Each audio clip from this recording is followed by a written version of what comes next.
ಆಕೆ ವೃತ್ತಿಯಲ್ಲಿ ಸರ್ಕಾರಿ ಶಾಲೆಯ ಶಿಕ್ಷಕಿ. ಇನ್ನೆರಡು ವರ್ಷದಲ್ಲಿ ವೃತ್ತಿ ಜೀವನಕ್ಕೆ ನಿವೃತ್ತಿ ಹೇಳಿ ವಿಶ್ರಾಂತ ಜೀವನ ಸಾಗಿಸಬೇಕಿದ್ದಾಕೆ. ಆದರೆ ಪತಿಯಲ್ಲಿದ್ದ ಸಂಶಯದ ಅನುಭೂತ ನೆತ್ತರದ ಮಡುವಿನಲ್ಲಿ ಬಿದ್ದು ಒತ್ತಾಡಿ ಈ ಜೀವನಕ್ಕೆ ವಿಶ್ರಾಂತಿ ಹೇಳಿದ್ದಾಳೆ. ಏನಿದು ಕಿರಾತಕ ಪತಿಯ ಪಾಪದ ಸ್ಟೋರಿ, ಬನ್ನಿ ನೋಡುವ. ಎಸ್, ರಕ್ತದ ಮಡುವಿನಲ್ಲಿ ಹೆಣವಾಗಿ ಬಿದ್ದ ಮಹಿಳೆಯ ಹೆಸರು ಜಿ ನಾಗಮ್ಮ. ವಯಸ್ಸು 58 ವರ್ಷ. ಈಕೆ ವೃತ್ತಿಯಲ್ಲಿ ಸರ್ಕಾರಿ ಶಾಲೆಯ ಶಿಕ್ಷಕಿ. ಇವತ್ತು ಇದೇ ಶಿಕ್ಷಕಿ ನಾಗಮ್ಮ ತನ್ನದೇ ಪತಿಯ ಕೈಯಲ್ಲಿ ಹೆಣವಾಗಿದ್ದಾಳೆ. ಬೆಳಗಿನ ಜಾವ ದಾವಣಗೆರೆ ಜಿಲ್ಲೆಯ ಜಗಳೂರು ತಾಲೂಕಿನ ಗೌರಿಪುರ ಗ್ರಾಮದ ಜನರ ಈ ಘಟನೆಯಿಂದ ಬೆಚ್ಚಿ ಬಿದ್ದಿದೆ. ನಾಗಮ್ಮ ಗೌರಿಪುರದಲ್ಲಿ ವಾಸವಾಗಿದ್ಲು. ಪಕ್ಕದಲ್ಲೇ ಇದ್ದ ತಾಲೂಕಿನ ಸಂತೆ ಮುದ್ದಾಪುರ ಗ್ರಾಮದ ಸರ್ಕಾರಿ ಪ್ರಾಥಮಿಕ ಶಾಲೆಯಲ್ಲಿ ಶಿಕ್ಷಕಿಯಾಗಿ ಸೇವೆ ಸಲ್ಲಿಸುತ್ತಿದ್ಲು. ಗೌರಿಪುರದಿಂದ ಸಂತೆ ಮುದ್ದಾಪುರ ಗ್ರಾಮಕ್ಕೆ ಎಂದಿನಂತೆ ಜಿ ನಾಗಮ್ಮ ಕರ್ತವ್ಯಕ್ಕೆ ಹೋಗಿ ಸಂಜೆ ಮನೆಗೆ ಬಂದು ತನ್ನ ಮನೆ ಕೆಲಸ ಎಲ್ಲ ಮುಗಿಸಿಕೊಂಡು ಊಟ ಮಾಡಿ ರಾತ್ರಿ ಮಲಗಿರುವ ಸಮಯದಲ್ಲಿ ತನ್ನ ಪತಿಯಿಂದಲೇ ಕೊಲೆಯಾಗಿದ್ದಾಳೆ. ಅಷ್ಟಕ್ಕೂ ಎಷ್ಟೊಂದು ಭೀಕರವಾಗಿ ಕೊಲೆಯಾಗಲು ಕಾರಣ ಆಕೆಯ ಪತಿ ಸತ್ಯಪ್ಪನ ಮನಸ್ಸಿನಲ್ಲಿ ಮೂಡಿದ ಆ ವೃತ್ತಿ ಸಂಶಯ. ಹೌದು, ಸತ್ಯಪ್ಪನಿಗೆ ತನ್ನ ಹೆಂಡತಿ ಶಿಕ್ಷಕಿ ಜಿ ನಾಗಮ್ಮ ಅದ್ಯಾರೋ ಪರಪುರುಷನ ಜೊತೆ ಅಕ್ರಮ ಸಂಬಂಧ ಹೊಂದಿದ್ದಾಳೆ ಅಂತ ಸಂಶಯ ಪಡ್ತಾ ಇದ್ದಂತೆ. ಇದೇ ವಿಚಾರಕ್ಕೆ ಪದೇ ಪದೇ ಹೆಂಡತಿ ಜೊತೆ ಜಗಳ ಮಾಡ್ತಿದ್ದಂತೆ. ಆದರೆ ಏಕಾಏಕಿ ನಿನ್ನೆ ರಾತ್ರಿ ಊಟ ಮಾಡಿ ಮಲಗಿದ ನಂತರ ಚುಪ್ಪಾದ ಚಾಕುವಿನಿಂದ ತನ್ನ ಕೈ ಹಿಡಿದು 28 ವರ್ಷ ಸಂಸಾರ ಮಾಡಿದ ಪತ್ನಿ ನಾಗಮ್ಮಳ ಕುತ್ತಿಗೆದ ಭೀಕರವಾಗಿ ಕೊಯ್ದು ಕೊಲೆ ಮಾಡಿದ್ದಾಳೆ.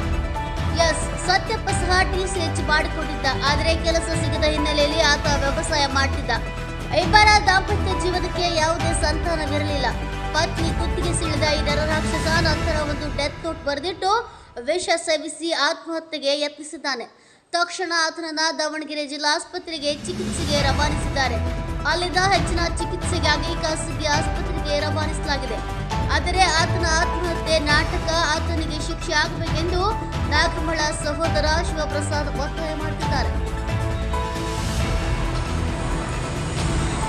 ಇನ್ನು ಘಟನೆ ಕುರಿತು ಮಾಹಿತಿ ತಿಳಿದಿದ್ದಂತೆ ಸ್ಥಳಕ್ಕೆ ಆಗಮಿಸಿದ ಜಗಳೂರು ಪೊಲೀಸರು ಕೊಲೆ ಕೇಸ್ ದಾಖಲಿಸಿಕೊಂಡು ಹೆಚ್ಚಿನ ಮಾಹಿತಿನ ಕಲೆ ಹಾಕ್ತಿದ್ದಾರೆ. ಒಟ್ಟಾರೆ ನಿವೃತ್ತಿ ಸಮೀಪದಲ್ಲಿದ್ದ 58 ವರ್ಷದ ಶಿಕ್ಷಕಿ ನಾಗಮ್ಮ ಅಕ್ರಮ ಸಂಬಂಧ ಶಂಕೆ ಹಿನ್ನೆಲೆ ಕೊಲೆಯಾಗಿದ್ದು ನಿಜಕ್ಕೂ ದುರಂತವೇ ಸರಿ. Vedamurthy, NK24 news bureau, Davanagere.